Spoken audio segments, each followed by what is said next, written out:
Bom dia, boa tarde, boa noite, pessoal. Tudo bem? Fala aqui é o professor Otávio, tio Otávio para quem acompanha os e-mails. Esse vídeo, ao contrário dos demais que estão aí na plataforma, é um vídeo extremamente atual. Estou gravando ele exatamente hoje, dia 7 de abril de 2020. E estou fazendo isso por conta da situação em que a gente se encontra, que a gente está vivendo, né? Por conta da pandemia do Covid-19, mesmo o nosso curso, que é todo baseado no modelo de educação à distância, está sentindo os impactos, né, disso, por conta da paralisação das atividades presenciais e as atividades de polo, que inclui aí, por exemplo, as nossas APs, né, as nossas avaliações presenciais. Infelizmente, a gente ainda não tem uma notícia de como isso vai ser processado, né, como isso vai ser resolvido, no sentido das avaliações presenciais, mas desde o início da semana passada, conforme o e-mail que eu enviei para vocês, nós recebemos aqui o comunicado do CEDERJ que havia necessidade de prosseguir os conteúdos didáticos na plataforma, né, então na nossa sala de aula, e dar andamento ao curso, e que em um momento oportuno, né, no momento correto, nós saberíamos como teríamos que lidar com essa questão das avaliações presenciais. Nesse sentido, eu solicitei que vocês continuassem seguindo o nosso cronograma. Hoje a gente estaria nessa semana do dia 7, a gente estaria começando a aula 10 do nosso cronograma, que é uma aula sobre PPTela. Mas eu achei interessante, conversei com a professora Mariana, que é a nossa tutora à distância, achei interessante fazer esse vídeo para vocês, falando um pouco sobre o nosso curso, né, sobre o que a gente viu até agora, as ADs, né, as AD1 que a gente fez. E daqui a pouco a gente vai ter o lançamento da AD2, vamos colocar até para a gente se sentir em prática, se sentir aí estudando, né, ter esse momento de interação. E também para fazer algumas perguntas, alguns questionamentos a vocês, trazer algumas colocações que eu acho importantes para que a gente se resguarde aí nesse momento, né, com relação às avaliações.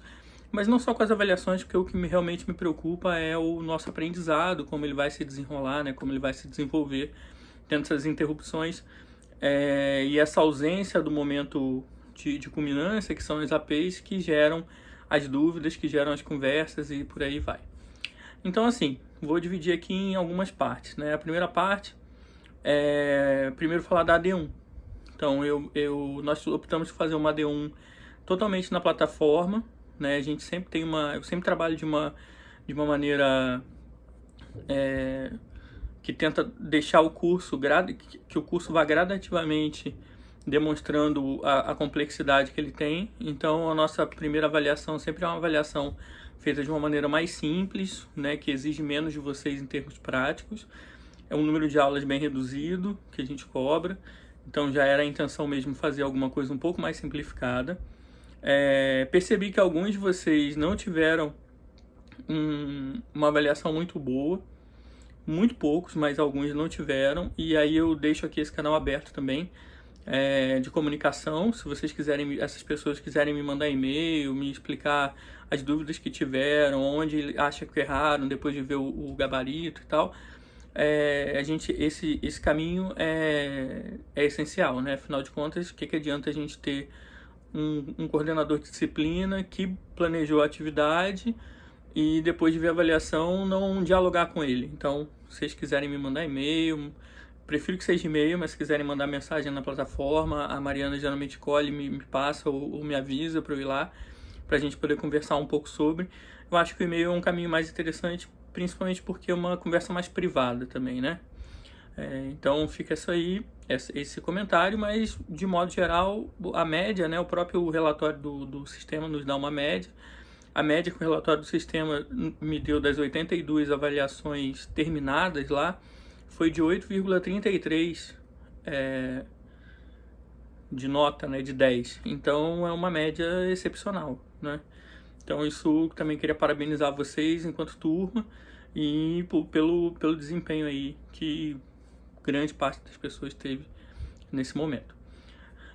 Aí o segundo ponto dessa fala é um pouco sobre o nosso curso. O nosso curso, como a gente teve essa quebra e não teve AP, eu acho que isso pode ter se perdido ou se perder aí um pouco mais à frente. O nosso curso ele é baseado numa temática chamada Mulher e Terra. Então, essa lógica, ela vai permear. A gente tentou colocar uma ordem cronológica nesses fatos, pegando desde do basicão, da ideia da importância da palavra oral e tal, aí sim, passando pelos primeiros processos de revolução ali dentro do processo de colonização de Portugal, revolução no sentido de mudança, né? Quando Portugal começou realmente a colonizar aqueles espaços de uma maneira incisiva, baseado no modelo sul-africano no início do século XX. E aí, a partir dali, a gente vai tentando acompanhar os momentos, os paradigmas do pré-independência e depois o momento pós-independência, a literatura mais utópica, a literatura feminina, enfim. Então a gente tentou colocar isso numa ordem cronológica. A gente, dentro do nosso ponto aqui agora, a gente ainda está na literatura do pré-independência. Então o que eu acho interessante que fique para vocês aí desse momento? Primeira coisa, o momento antes da virada para o século XX, antes do episódio dos estatutos e tal, é um momento ainda muito incipiente em que ainda está se pensando muito na questão cultural, né, de perceber o impacto cultural que aquelas mudanças estão tendo, não cultural das culturas daqueles povos, mas cultural daquela sociedade que estava ali, né, em Angola, em Moçambique principalmente. E aí logo depois a gente vai ter aquelas fases que eu comento com vocês lá no caderno didático, a fase da conscientização, né, primeiro a fase da conscientização, depois a fase da percepção de que aquilo é uma anomalia, né, de que aquilo é o sistema colonial, a forma como aquilo está implantado ali, que aquilo ali é uma coisa desumana, e por fim a fase de luta. E aí já entra a poesia de combate, entram os romances do Pepe Tela, os romances do Landino, enfim. E aí coisas que que vocês já viram e que a gente está começando a ver agora também.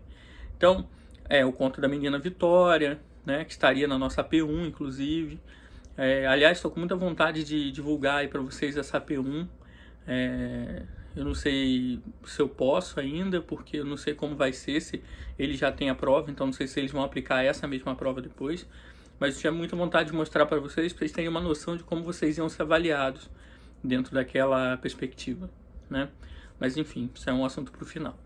E agora a gente vai entrar aí, né? Vocês vão entrar a partir agora da aula 10, com o Pepe Tela, o Landino, os outros autores que vão vir na sequência, os autores moçambicanos, né? Enfim, a luta, as independências, aí a geração do imediato pós-independência, depois a geração de 80, né?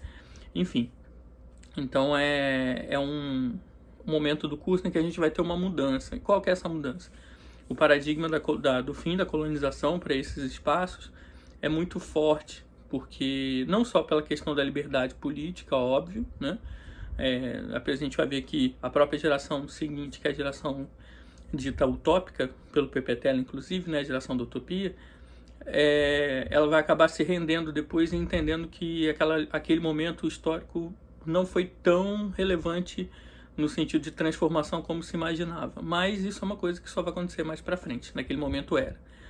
Então esse ponto de ruptura aí, que é o fim do processo colonial naqueles espaços, vai demonstrar pra gente uma nova forma de pensar a literatura. Porque até então a literatura se constituía a partir, né, principalmente nessas décadas mais próximas da independência, a partir da lógica do discurso eu contra o outro. Né? A gente vai ver muito isso no Landino, a gente vai ver muito isso no Pepe Tela para a independência, na poesia do Agostinho Neto, na poesia do Antônio Jacinto, a gente vai ver muito isso na poesia de Craveirinha, de Noêmia de Souza, de Amílcar Cabral, enfim, dos claridosos, ainda que por um caminho diferente, não pelo viés colonial, mas a partir das independências a gente vai ver uma forma diferente de pensar a literatura, muito mais pelo texto, pela forma de construção do texto, do que propriamente pelo lugar subjetivo, que era muito pouco explorado nesse momento pré-independência,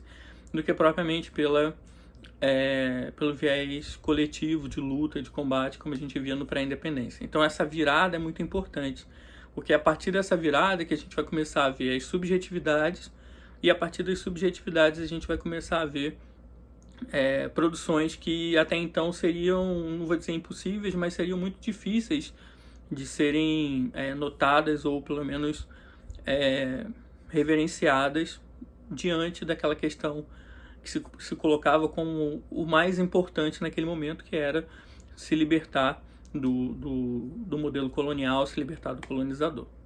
Beleza? Então, eu queria que vocês tivessem essa lógica aí bem estabelecida para poder continuar lendo as aulas a partir disso. Perceber que do pré-independência para o pós-independência há uma mudança que não é só temática, é uma mudança também literária, estilística, de construção estilística, tá? Principalmente pelo viés do subjetivo, do eu, que é uma coisa que não vai ter muito lá no pré-independência. O pré-independência é muito mais coletivo, né? Uma voz sempre mais pro nós do que pro eu.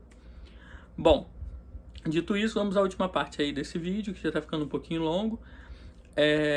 Então, eu vou ver com o coordenador do curso, o professor Eduardo Kennedy, se eu posso fazer essa divulgação aí da P1 para vocês, como uma forma de exercício, da gente fazer um exercício conjunto, comentado, e até para vocês terem uma noção de como vocês seriam avaliados por algumas aulas, que vocês já cumpriram aí, né? E gostaria muito de também saber um pouco de vocês, se vocês estão com alguma dificuldade, se vocês estão passando por algum problema, não só aí dentro da lógica da nossa disciplina, mas nesse momento tão conturbado para todo mundo, de isolamento, de necessidade, né? As pessoas que trabalham e não estão podendo parar, as pessoas que trabalham em serviços essenciais, vocês também ficarem à vontade aí para mandar qualquer questão que seja específica nesse sentido, para que a gente possa procurar atender da melhor forma, né, da melhor maneira possível aí para vocês, tá bom? Bom, era isso. Espero aí que esse vídeo ajude nessa orientação inicial. Assim que eu tiver alguma notícia sobre as APs, logicamente eu vou passar para vocês da minha disciplina, né, que é o que eu posso fazer. Eu não sei se vai ser uma decisão geral, se vai ser uma abertura para cada docente resolver a sua disciplina. A gente está aguardando essa decisão. Mas o que eu peço a vocês é que vocês continuem fazendo as leituras das aulas. Eu acho legal fazer na ordem, nessa pausa, para vocês terem um tempo de maturação daquilo que vocês leram. Mas quem quiser ler tudo e depois voltar aí pontuando algumas questões, acho válido também. Cada um tem o seu jeito de estudar. Mas queria deixar aí esse grande abraço para vocês, né? Como sempre falo, abraços, beijos e apertos de mão self-service, porque cada um gosta de receber afeto, carinho de uma determinada maneira. E eu acho que esse momento é o momento de cada vez mais demonstrar para o outro a importância que ele tem e, enfim, e que a gente também se preocupa com ele, certo? Então o tio Otávio está por aqui, qualquer coisa, só mandar. Um abraço, pessoal, até a próxima.